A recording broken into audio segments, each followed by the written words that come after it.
உணவுக்கு பதிலாக மண்ணை சாப்பிடுகிறோம். காசாவிலிருந்து சிறுவன் வெளியிட்ட வீடியோ.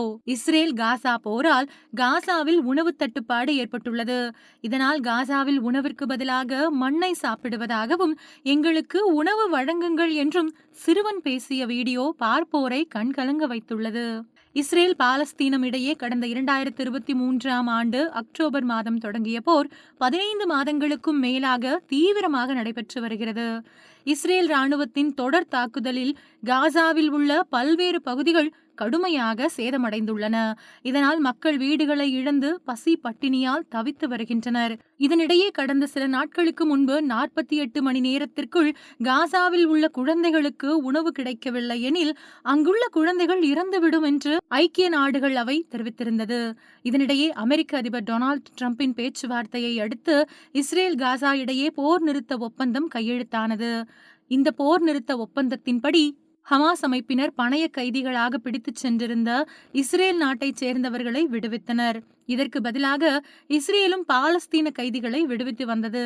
இந்த போர் முடிவுக்கு வந்ததை அடுத்து உலக நாடுகளும் பாலஸ்தீன மக்களும் நிம்மதி பெருமூச்சு விட்ட நிலையில் காசா மீது மீண்டும் இஸ்ரேல் தொடர்ந்து வான்வழி தாக்குதல் நடத்தி வருகிறது.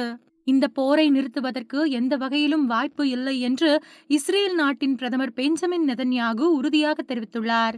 இந்த நிலையில் இஸ்ரேல் காசா போரால் பெரிதளவில் பாதிக்கப்பட்ட காசாவில் கடுமையான உணவு தட்டுப்பாடு ஏற்பட்டுள்ளது. கடந்த ஜூன் 16ஆம் தேதி திங்கட்கிழமை காசா மனிதாபிமான அறக்கட்டளை வழங்கிய உணவுப் பொருளை வாங்குவதற்காக சென்ற 17 பேரை இஸ்ரேல் ராணுவம் சுட்டுக் கொன்றது. இஸ்ரேல் தாக்குதலில் கடுமையாக உருக்குலைந்த காசாவிலிருந்து ஒரு சிறுவன் பேசிய வீடியோ பார்ப்போர் கண்களில் கண்ணீரை வரவழைக்கும் நிலையில் உள்ளது. காசாவில் எங்களுக்கு சாப்பிட எதுவும் இல்லை, மாவு கூட இல்லை. சாப்பாட்டிற்காக தினம்தோறும் காத்து கிடந்து வருகிறோம். எங்களுக்கு சாப்பாடு வேண்டும். கொஞ்சமாவது இரக்கம் காட்டுங்கள். நாங்கள் மண்ணை தின்றுதான் வாழ வேண்டுமா? நாங்கள் மண்ணை சாப்பிட்டுதான் வாழும் நிலை உள்ளது. எங்களுக்கு உணவு இருந்தால் கொடுங்கள். இங்கு ஒரு பிரெட்டின் விலை இந்திய மதிப்பில் 595 ரூபாய் என்று கண்ணீருடன் பேசியிருந்தார். இது குறித்து ஒரு பெண் கூறுகையில், காசாவில் பெரும்பாலான மக்கள் தினம்தோறும் உணவு தேடி அலைகின்றனர். அங்குள்ள பெண்கள் குழந்தைகளுக்கு உணவு தேடி பல மைல் தூரம் நடந்து செல்லும் நிலை உள்ளது. குழந்தைகளுக்கு உணவு இல்லாமல் தவித்து வருகின்றனர். நாங்கள் உணவு தேடி வெகு தொலைவு செல்வதால் திரும்ப வராமல் கூட போகலாம். எங்களுக்கு உணவு கிடைத்தால் என் குழந்தைகளுக்கு கொடுப்போம். அவர்கள் அதை சாப்பிட்டுவிட்டு சந்தோஷமாக இருப்பார்கள்.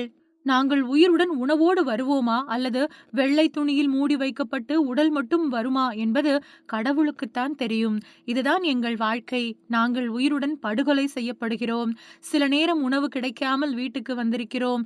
அப்போது குழந்தைகள் உணவு எங்கே என்று கேட்கும்போது அவர்களிடம் என்னவென்று சொல்வது?